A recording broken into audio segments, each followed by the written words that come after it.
Hi, my name is David. Today we're going to do a JavaScript tutorial on freeCodeCamp, create a JavaScript promise.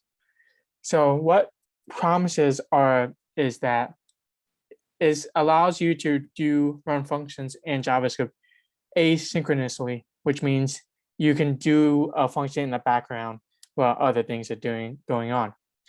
So it's kind of confusing at first, but you'll get the hang of it. Promise is a constructor function. So to use it, we have to use the new keyword to create a promise, and then it's a function, and it takes in two parameters, resolve and reject.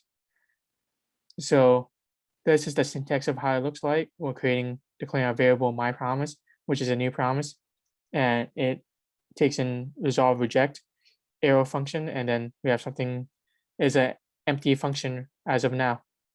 So it wants us to create an empty function for now, and so we create a new promise called make server request. So const make server request, and then it's equal to a new promise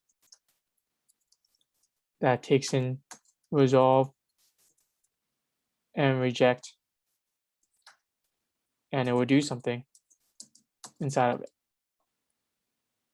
And that's it for this one so far. Thank you so much.